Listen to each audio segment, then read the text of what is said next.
Walters Sports Bar is available for private events. Visit waltersdc.com/private events for more information. We're driven by the search for better. But when it comes to hiring, the best way to search for a candidate isn't to search at all. Don't search, match with Indeed. Indeed is your matching and hiring platform with over 350 million global monthly visitors, according to Indeed data, and a matching engine that helps you find quality candidates fast. Ditch the busy work. Use Indeed for scheduling, screening, and messaging so you can connect with candidates faster. Leveraging over 140 million qualifications and preferences every day, Indeed's matching engine is constantly learning from your preferences, so the more you use Indeed, the better it gets. Join more than 3.5 million businesses worldwide that use Indeed to hire great talent fast. And listeners of this show will get a $75 sponsored job credit to get your jobs more visibility at Indeed.com/Blue Wire. Just go to Indeed.com/Blue Wire right now and support our show by saying that you heard about Indeed on this podcast. That's Indeed.com/Blue Wire. Terms and conditions apply. Need to hire? You need Indeed.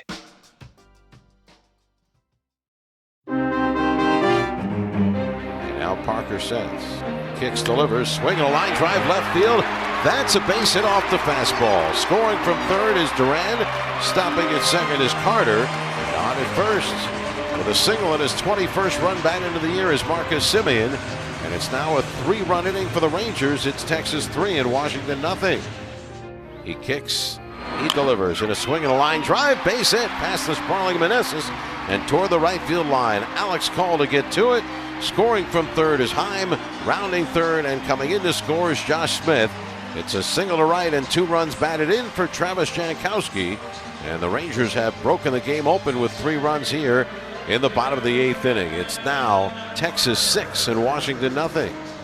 And welcome to Nats Chat for Friday, May 3rd, 2024. Along with MASNsports.com Nationals insider Mark Zuckerman, who was at Globe Life Field in Arlington, Texas. I'm Al Galdi, host of the Al Galdi podcast. The Texas Rangers, they were the Washington Senators from 1961 through 1971. Those Senators teams, as you probably know, were, for the most part, quite bad. And unfortunately, the Nationals offense in this 3-game series at the Rangers this week was Senators-like. Thursday afternoon, a 6-0 loss at the Rangers. This off a 7-1 loss on Tuesday night and a 1-0 win on Wednesday night. So the Nats in this series scored a total of 2 runs. The Nats for this regular season now are 15-16. This episode of the Nats Chat podcast is brought to us by Table to Mat, which you can count on for all of your nutrition and personal training needs. Table to Mat offers virtual and in-person nutrition services and personal training to the DMV area. You can email Table to Mat directly through the website at tabletomat.com. You can call Table to Mat at 240-388-2206. And that website is tabletomat.com. That's the word table, the number 2, MAT.com.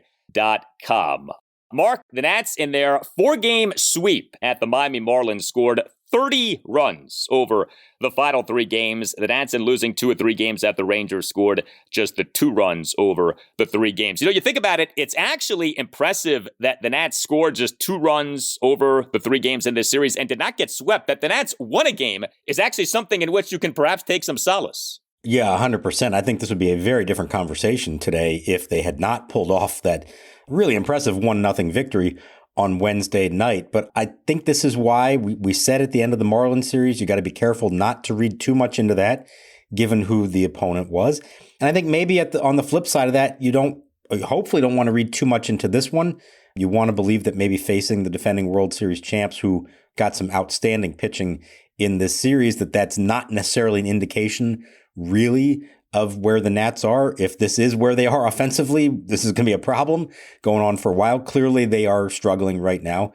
But I think you have to step back and try to view this in a broader sense and try to figure out where things stand at the moment. There are issues, no doubt about it. They have several guys in prolonged slumps at the same time. You have others who are injured and not here, and I think we're starting to see the effects of that. And the end result of all that is a team that right now it is a chore for them to score a run, and that was really on display in this series. I think what is tough to discern is, are the Nats actually a decent offensive team that just does offense in an unconventional way? Pesky, singles, this season drawing some walks, get on base, utilize the running game, etc. Or are the Nats a bad offensive team? And that when we look at those things that we just listed there, we're kind of just trying to figure out something nice to say, but bottom line, this isn't a good offensive team. I think that's still to be determined. At times, this has seemed like a decent offensive team. The Nats have had some good run totals this season, and we've seen them get to pitchers, and we've seen them put up crooked numbers, and we've seen them do things offensively to where you feel halfway decent about the team offensively, even with the reality of this not being a home run hitting team once again. But as we've talked about with that methodology of offense, it's hard to sustain that over the course of a season. And so I suppose even if the Nats are a decent offensive team, they're going to have series like this because it's hard game in, game out to get a bunch of people on base, to wreak havoc on the base paths. And I tell you one thing that really stood out in this series, with the Nats not hitting, when they don't have a running game, that really takes their legs out from under them. No pun intended. That is such a huge component of what they do well offensively this season so far. And so when you don't have that, it really is glaring. Well, yeah, that's what I was going to say is if you look at when they've been successful, there have been a lot of base runners over the course of the game. They have not been great at driving in runners in scoring position. We've mentioned that. That's been an issue for them over the course of the year. But when you have as many guys on base as they have had most nights, I would say, it at least gives you these opportunities to use your athleticism and speed to manufacture runs, to steal bases, to bunt guys over, to drive them in, sacrifice flies, ground balls that move runners up, all that kind of stuff. But if you're not even putting yourself in a position for that, now you're relying on big hits to score runs, home runs and doubles and triples, and that they are much more in short supply on. So I think that's where you're really seeing it is they can't win games that have, score runs in bunches with a couple of big swings. It requires some momentum, a combination of getting on base, advancing once you're on base, and then hopefully driving them in. And in Miami, they did that. They had plenty of guys on base. In this series, they just didn't even have the opportunities. How many stolen base attempts they have? Only a couple in the entire series. Yeah, and another thing with that series of the Marlins were co-conspirators. I mean, you saw errors, you saw hit by pitches. I mean, the Marlins were assisting the Nats in doing well offensively. That's not to say that the Nats weren't good offensively in that series, but the opposition played a role in that. You did not have nearly as much of the help from the opposing team in this series. So specific to Thursday afternoon, the Nats scored no runs, totaled just 4 hits, did work 3 walks, but went 0 for 2 with runners in scoring position, just 2 at-bats with runners in scoring position the entire game. The Nats struck out 12 times. The Rangers starting pitcher, Nathan Eovaldi, now it is age 34 season. He tossed 5 1/3 scoreless innings with 8 strikeouts. The Nats' 4 hits were made up of 2 doubles and 2 singles, the 2 doubles coming from C.J. Abrams and Luis Garcia Jr. Abrams as the Nats starting shortstop and number 1 batter, top of the third, a 2-out first pitch double into right center field. Garcia as the Nats starting second baseman and number 3 batter, he in the top of the first had a 2-out opposite field double to left center field. 2 of the 3 walks came from Nick Senzel. He is the Nats starting DH and number 2 batter, 0 for 2 with 2 walks and 2 strikeouts. But that was about it in terms of anything notably positive from the Nats offense. Jesse Winker, starting left fielder, number 5 batter, 0 for 4, concluding a series in which he went 0 for 11. Winker has cooled off quite a bit since his hot start. And, not to keep making this guy a punching bag, but what is happening with Eddie Rosario is really tough to watch. Starting left fielder, number 7 batter, 0 for 2, 2 strikeouts. His OPS for this regular season down to .290. I thought something that was especially telling during Davey Martinez's postgame session with you guys, he's super late in the session, gets asked about, potential lineup changes or doing something to shake things up in the middle of the order. And he essentially said, do what? He kind of threw up his hands of, there's not much that I can do here. Guys just need to start hitting. And I agree with him. I'm hearing it from fans all over the place. Like, how long are they going to keep sticking with this guy and that guy? When are they going to give up on this one, that one? I had people, ultimately asking for 8 players to be either demoted or DFA'd. And okay, that's fine. But who are you replacing them with? Okay. The guys on the bench for this game are Riley Adams, who's in a slump himself after going through a nice stretch. Trey Lipscomb, who's been okay since coming back up, but it's not like he sets the world on fire. Nasim Nunez, the Rule 5 pick who never plays, and the reason for that is because he doesn't hit hardly at all. And Alex Call, who did come off the bench to replace Rosario when they had a lefty-righty matchup later in the game. That's it. There's one guy I can think of at AAA who could make any kind of significant difference in James Wood, and we don't know for sure what he would be or what he would do. I think you have to be careful not to make those kind of moves as a reaction to what's happening at the big league level. You have to make that move when you're convinced that he himself is ready for this. The other guys they have at AAA, maybe they would do something, help you out a little bit, but like Juan Yepes and Travis Blankenhorn, I mean, these are guys with some big league experience, but they're not part of the long-term plan. These aren't guaranteed injectors of life into a lineup. So, I mean, I don't know there is a whole lot here that Davey can do. What stood out to me, I think we're realizing how much they miss some of these injured players, especially Lane Thomas. I understand that he was off to a slow start and he wasn't producing for them a lot, but he is somewhat of a proven bat over the last couple of years. And just putting him in that lineup moves everybody else down a notch. I think you're really seeing how much they miss him. And it's going to be a while until he comes back, we know, because of the MCL sprain. I think that is very noticeable. And in this series, I think we really saw it for the first time. I think the other thing, too, and I mentioned this with Winker, but for a while, the Nats had 4 guys who were going quite well in C.J. Abrams, Jesse Winker, Riley Adams, and Luis Garcia Jr. And all 4 guys now have cooled off, including Abrams. And, look, Abrams is not going to slug 700 this season, right? I mean, the numbers were going to come down, but he has not been as good lately as he had been, and nobody else is emerging. I think that's what's part of the problem here. It wasn't going to be all year that Abrams, Winker, Garcia, and Adams were carrying you. Like, you needed other guys to step up, as the phrase goes. Nobody's stepping up. People are stepping down, but nobody's stepping up. And so while those 4 guys have cooled off, everyone else has remained the same, which is mediocre to poor. And that's a problem. I mean, we know how the 162 goes. Guys get hot, guys cool off, etc. There aren't other people getting hot here. And that's a big part of the issue, I think. Right. You should always have at least 2 guys that are hitting well in any given moment, and they can get the job done for you. And at the moment, no, they don't have that. I think Garcia's kind of been pretty consistent, certainly by his standard. So I think he's one that you are pretty pleased with. But I mean, here to me are the 2 that really stand out. It's Joey Meneses, who had a couple of nice games there, and you thought, okay, maybe he's finally getting it going. Well, he's right back into the rut again. He's now 2 for his last 21. Still does not have a home run yet this year, and does come up with runners in scoring position and has not recaptured that, at least not on a consistent basis. And Keibert Ruiz, I understand he was sick. He missed time, and maybe it was going to be a while till he got himself going again. He is now in a 2 for 33 slump. And one of those hits came in the 7th inning of this game. He was 1 for 31 prior to that at bat. That's really not cutting it for a guy who is supposed to be a big part of what they're doing here. Now, again, he was sick. He lost the weight. The whole season was kind of disrupted for him. So you give a little bit of a pass there, but he's going to need to figure this out kind of soon. He is a guy they cannot afford to go into any kind of prolonged slump like that because he is a big part of the team. Rosario, yeah, it's been awful, but it's not like he was ever expected to carry this lineup. And Winker, after a great start, like you said, it's cooled off. He's 4 for his last 36.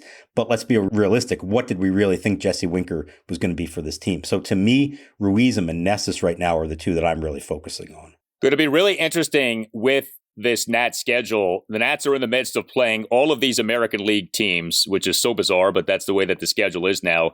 Facing some decent pitching coming up this weekend against the Toronto Blue Jays at Nationals Park. You think about Yusei Kikuchi, you think about Kevin Gausman, and then the Nats have that 2-game series against the Orioles at Nationals Park next week. And as things stand now, and nothing's definite, but the starting pitchers for the O's in that series would be Corbin Burnes and Kyle Bradish, who just came off the 15-day injured list. Burnes, of course, has been one of the best starting pitchers in baseball the last few years, and Bradish was excellent last season and just came back actually on Thursday afternoon, made his 2024 Major League regular season debut off having been out with a right UCL sprain. Swing for the fences this summer and hire Table to Mat for all your nutrition and personal training needs. Being healthy and having fun do not have to be mutually exclusive. Table to Mat specializes in making healthy lifestyles enjoyable and sustainable. Are you experiencing headaches, stomach discomfort, or want to lose weight? Find out how your food choices and exercise impact how you feel physically and mentally. We offer virtual and in-person nutrition services and personal training to the DMV area. With over a decade working in our fields, we bring experience and passion to help you be the best version of yourself. You can email us directly through our website at tabletomat.com or call us at 240-388-2206. That's the word table, the number 2, MAT.com.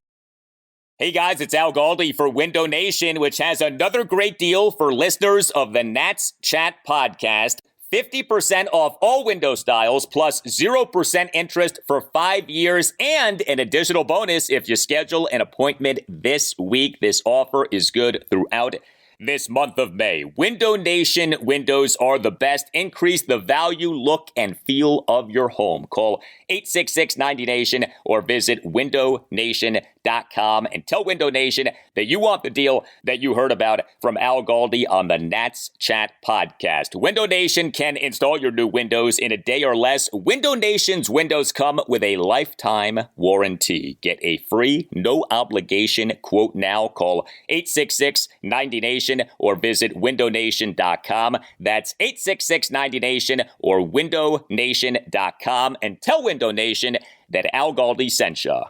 The best way to learn a language? Immersion. Living where the language is spoken and using it every day. But if that's not in the cards this year, you could still learn a language the second best way, and that's with Babbel.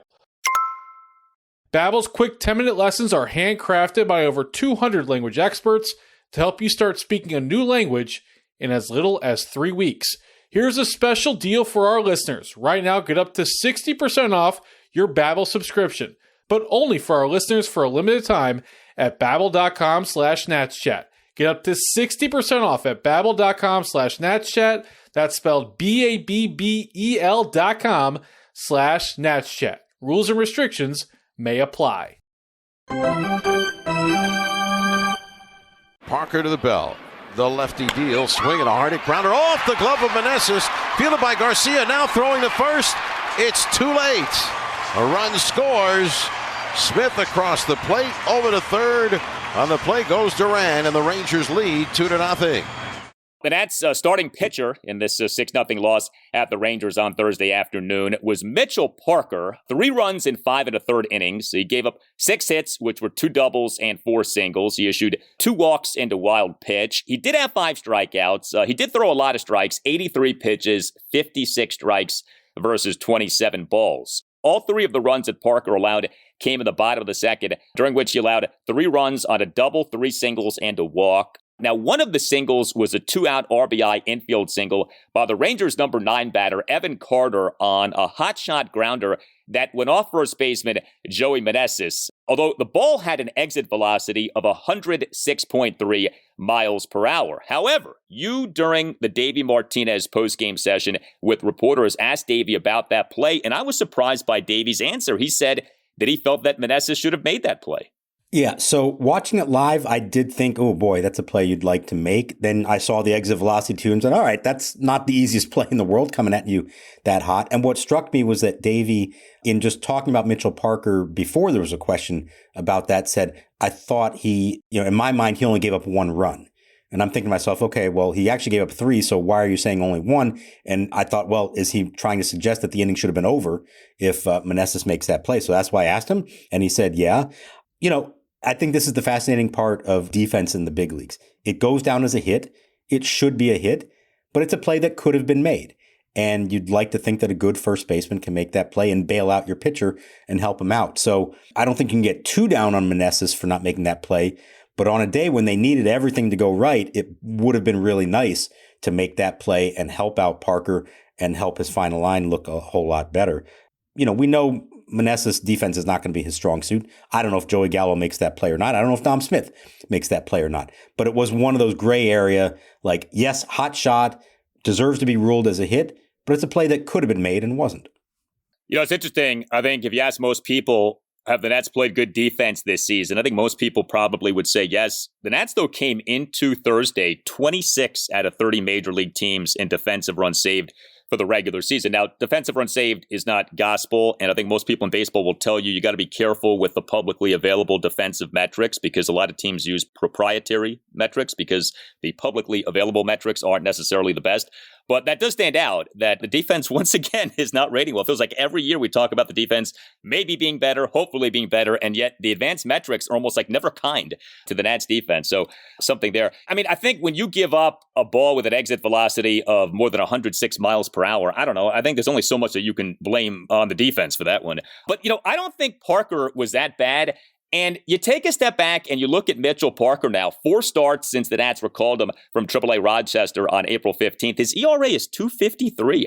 His whip is 1.08. And that which had plagued him in the minors, the walk, is not plaguing him. He has 19 strikeouts versus 4 walks. Now, he over his 4 starts has only totaled 21 1/3 innings. So you say, all right, the workload hasn't been gargantuan. But geez, 4 starts, ERA at 2.53, 19 Ks, 4 walks. Mitchell Parker, a guy, who was not some highly touted prospect. I think you have to be pleased with what the Nats are getting from this guy.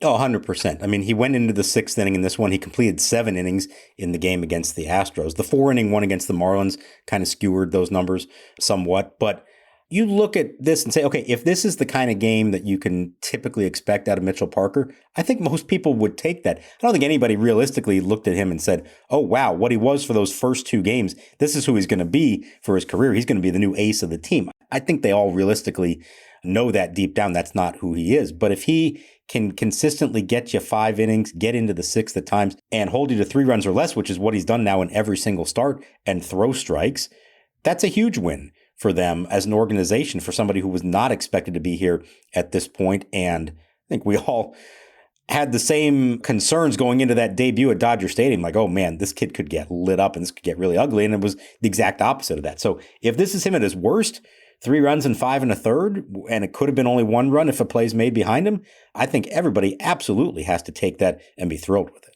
The Nats bullpen on Thursday afternoon, 3 Nats relievers combined to allow 3 runs in 2 2/3 innings. Jacob Barnes faced 2 batters, got 2 outs. Jordan Weems, a perfect bottom of the 7th, but Matt Barnes allowed 3 runs in the bottom of the 8th. That's the thing. 6-0 kind of feels like a blowout score, and I guess that it is, but this was a close game. This was a very winnable game.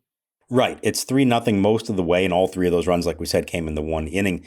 It felt like they were 1 rally away from having a chance, and then Matt Barnes comes in and turned it into, a guaranteed outcome at that point. We talked about Tanner Rainey being clearly the lowest man on the totem pole in the bullpen. I think Matt Barnes is clearly the 2nd lowest on that. Maybe he gets it back together. This is a guy with experience. He's closed games for the Red Sox. He's had a few moments here so far, but he's also had, probably outside of Rainey, the most blow-ups that we've seen to date. And so, that's why he's the one pitching the 8th inning down 3 runs. You'd love for him to keep it close. He wasn't able to do that. And I think it's fine to put him out there. Don't burn one of your better relievers on a game that didn't really look all that winnable when hopefully you're going to need them this weekend against the Blue Jays. Tim Shover's here to tell you about Game Time. This Saturday night, Mark Maron is performing at the Warner Theater. There are tickets on Game Time as low as $21. I've seen Maron before. He's well worth $21. Game Time is the only ticketing app that gives you the complete peace of mind with your purchase. See the view from your seat before you buy, so you know exactly what to expect when you arrive. Buy tickets in seconds with 2 taps. Take the guesswork out of buying tickets with Game Time. Download the Game Time app, create an account, and use code NATSCHAT for $20 off your first purchase. Terms apply. Again, create an account and redeem code NATSCHAT for $20 off. Download Game Time today. Last minute tickets, lowest price, guaranteed. We're driven by the search for better. But when it comes to hiring, the best way to search for a candidate isn't to search at all. Don't search, match with Indeed. Indeed is your matching and hiring platform with over 350 million global monthly visitors, according to Indeed data, and a matching engine that helps you find quality candidates fast. Ditch the busy work. Use Indeed for scheduling, screening, and messaging so you can connect with candidates faster. Leveraging over 140 million qualifications and preferences every day, Indeed's matching engine is constantly learning from your preferences, so the more you use Indeed, the better it gets. Join more than 3.5 million businesses worldwide that use Indeed to hire great talent fast. And listeners of this show will get a $75 sponsored job credit to get your jobs more visibility at Indeed.com/Blue Wire. Just go to Indeed.com/Blue Wire right now and support our show by saying that you heard about Indeed on this podcast. That's Indeed.com/Blue Wire. Terms and conditions apply. Need to hire? You need Indeed. Prize Picks is America's #1 fantasy sports app with more than 5 million members. It's the most fun and exciting way to get in on the action while you watch your favorite sports and players. You just pick more or less on 2 or more player stats for a shot to win up to 100 times your cash. Basketball playoff season is here, and it's the perfect time to join the Prize Picks community of over 5 million members who have already downloaded the app. They have quick withdrawals, easy gameplay, and an enormous selection of players and stat types, and that's what makes Prize Picks the #1 fantasy sports app. This week on Prize Picks, I'm looking at the playoff basketball board, and I like Kevin Durant for more than 28 points and James Harden for more than 9 assists. Check it out. Download the app today. Use the code BLUEWIRE for a first deposit match up to $100. That's a $100 first deposit match when you download the app and use the code BLUEWIRE. Prize Picks. Pick more, pick less. It's that easy.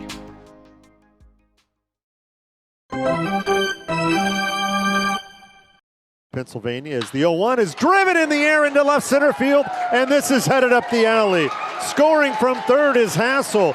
From first is Pickney. On his way to third is Crews, and that is a triple, and the ball gets loose on the throw to third. But Crews stays put with a 2-run triple, and here in the bottom of the third inning, it's a 3-3 game. The Nats headed home for this 5-game homestand, 3 games against Toronto, and then 2 games against the Orioles, with some off days in sight. The Nats with a scheduled off day for this Monday, and then for the following Thursday. Your probable Nats starting pitchers for this weekend: Game 1 Friday evening, 6:45, Patrick Corbin. Game 2 Saturday afternoon, 4:05, Jay Gervin. Game 3 Sunday afternoon, 1:35, Mackenzie Gore. We hit on this on a recent installment of the show, but do you think Victor Robles might be activated at some point during this homestand? Yeah, I could see it. He's played several games on rehab, ran out a triple the other night, so that's a good sign. And you're looking for any help you can get right now. And not to say that Victor Robles is the savior of the lineup, but having him back would allow you to do some other things. Maybe Jacob Young could play right field, and now you're not playing Rosario or Alex Call to the same extent.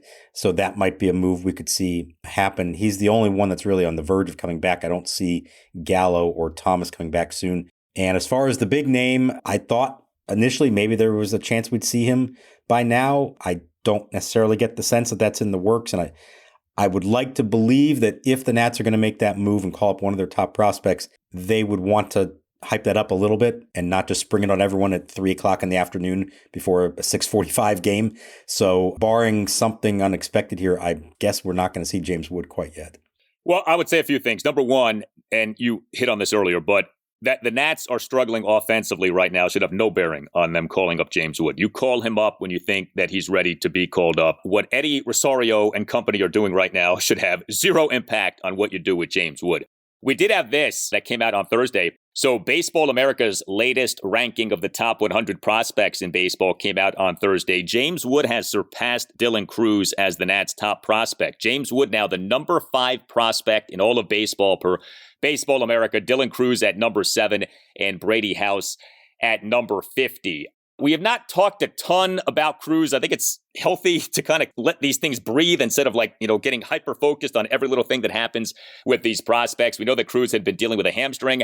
His overall numbers for Harrisburg this season are not particularly good, although he did have a big triple on Thursday. But as we are recording this, Dylan Crews for this season for AA-Harrisburg has an OPS of just .663. But it's interesting thinking about all of this because playing for the Rangers at the major league level and since the start of this regular season has been Wyatt Langford. The Nats took Dylan Crews out of LSU with the number 2 overall pick in the 2023 MLB draft. The Rangers took Wyatt Langford, an outfielder out of Florida, with the number 4 overall pick in the 2023 MLB draft. Langford is a few months older than Crews, but not by much. Each guy was a stud college outfielder.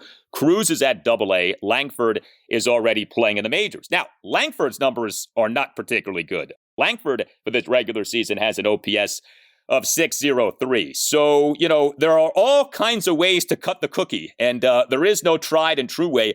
We a few weeks ago talked about Jackson Holliday with the Orioles. After that conversation, the Orioles demoted Jackson Holliday, sent him back down to AAA Norfolk. So, I'm as anxious to see James Wood as the next person, but, calling him up is not going to be a cure-all, at least we don't think. And there's no guarantee that if you do call him up, he's going to do well. These guys get humbled at the major league level. We've seen it with Holliday. We're seeing it with Langford. Crews is not off to the start that you maybe would have anticipated. So who knows what would happen with James Wood? Yeah, look, there's been this, I think in recent years, this surge of not just prospects, but young prospects bursting through the minor league, getting called up real quick, and in a lot of cases having success right off the bat. And that's great. Good for them. But we keep reminding you, that's not the normal way this goes. Most guys do need time in the minor leagues to learn how to hit professional pitching and to do it at each level. There's also always been this talk of, once you've mastered AA, you're good. There's no difference between that and the big leagues. And no, there really is a difference. AAA pitching is different. You have seasoned pitchers who've been in the big leagues before, know how to work in that bat a little bit differently than the guys throwing 95 at AA. So I think it's a good cautionary tale and a reminder. Let these guys develop at whatever pace they need to develop at. Doesn't mean they're busts, doesn't mean they're not going to ultimately turn out to be great hitters, but not everyone makes it right away. Not everyone has success right away. And we've heard Mike Rizzo say it over and over again over the years. When you do make those moves and you call up those big name prospects, you want to do it and have that be the one time you have to make that transaction. You don't ever want to call somebody up, have him fail, and send him back down. Not that it can't still work out. It happened to Mike Trout when he first came up. He struggled, sent back down, came back up, and obviously it turned into a Hall of Famer. But ideally, you don't want to do that. And so I think that's why they continue to take the cautious route with this. Make sure that he is as close to big league ready as he could be, and that you're confident he's going to have success. And I agree. I mean, I don't think you put a guy up here to say, okay, go save the season for us. Go turn this lineup that is struggling to score runs into a juggernaut. That's not fair to any of them to put that kind of weight on them. It's also why, as much as fans get frustrated at times, Davey Martinez often will hit these guys at the bottom of the lineup to get started. Give them a chance in a little lower pressure environment and then earn your way up the lineup. So whenever it does happen, I would expect it to be something along those lines, and let it develop at the right pace, at their own pace. It's not worth it to force that issue. Even if the team is starting to play well, even if they're saying, oh man, a couple more wins, they could be in a wild card race. I don't think you can let that disrupt what you're trying to do in the larger picture. Yeah, and I think one thing that's becoming increasingly clear is that this presumption that a lot of people had, I think both of us had, that we were going to be seeing Dylan Crews and James Wood at the major league level sooner rather than later. That's not necessarily the case. I mean, the Nats have had ample opportunity to call up Wood this season with all these injuries to outfielders, haven't done so. I think we will see Wood at the major league level at some point this season, but when is hard to say. And Crews, look, I don't think it's a given anymore that we're going to see him at the major league level this season. And I don't like saying that. I really wanted to see him at the major league level. I don't think that it was outlandish to expect to see him at the major league level this season, given what he was in college, his maturation as a person and as a player. And so, hey, why not the year after his draft year, he makes his major league debut? But with the issues that he's had at AA, I don't think we should just assume that we're going to see him at the major league level this season. No, I don't think you assume it, but I still think they would like for that to be the case. And I don't think that his struggles here are necessarily a sign that he's, not going to make it or not be the kind of hitter that they, always expected him to be. He did very well at various levels of single A last year after he was drafted and signed. it was a long year. He struggled at the end of AA. Like I said, there is a difference actually at each of these levels. And so he is facing the kind of pitching that he never had to face before. But everything I know about him does suggest that he's going to figure this out, that between the talent, the work ethic, the smarts, all of those kind of things, that it is going to come together and it's going to click for him at some point. And I think that once it does, they move him up another level, and hopefully he advances through and we actually see him sometime, this summer or late in the season. But if it doesn't, it's okay. It doesn't necessarily mean that this guy isn't going to end up being the player that everybody believed he would be. I mean, he's at AA now, and he's been up and down. So he's got to first do well at AA, then they would promote him to AAA, and then he'd have to do well at AAA. So I just wonder, what's the earliest you think realistically we would see Crews at the majors this season? Like September? I mean, do you think we would see him before September at this point? It's possible. He'd have to get really hot. If he took off and had a great May at AA, you could see them maybe saying, okay, by some point in June, you move him up another level to AAA, and then maybe a couple months there is all it would take. And, maybe by the end of July or early August, we could see him. September makes a little more sense at this point. But again, a lot can change pretty quickly. Let's see how he handles all this. You want to see some sustained success, I think, before you really start talking about these things, and he hasn't had that yet. But I still think organizationally, they'd like to get to a point that that they can say they end the year with James Wood and Dylan Crews at least in the lineup, if not even Brady House as well. This episode of the Nats Chat podcast brought to us by Table to Mat, which you can count on for all of your nutrition and personal training needs. Maybe some of these Nats hitters need to be engaging with the Table to Mat. Table to Mat offers virtual and in-person nutrition services and personal training to the DMV area. You can email Table to Mat directly through the website tabletomat.com. That's the word table, the number 2, MAT.com. You can also call Table to Mat 240-388-2206. You can hit us up on X at Nats_chat. You can email the show, natschatpodcast@gmail.com. You can check us out on YouTube. Just search Nats Chat. Our YouTube handle is at Nats Chat Podcast. We have a website that you can check out as well, natschatpodcast.com, at which you can purchase a Nats Chat podcast t-shirt. All Nationals radio highlights on Nats Chat are courtesy of 106.7 The Fan. For Mark Zuckerman, I'm Al Galdi. We'll talk to you next time on the Nats Chat podcast.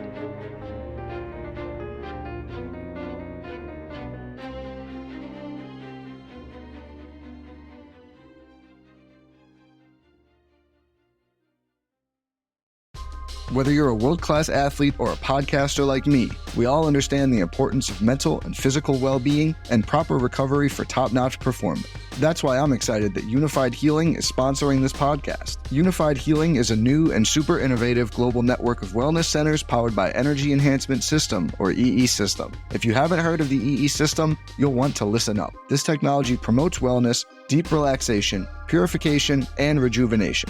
In hundreds of locations across the globe, access to a center is easy and affordable. Interested in experiencing the EE System technology for yourself? Go to unifydhealing.com/bluewire to learn more and find a center near you.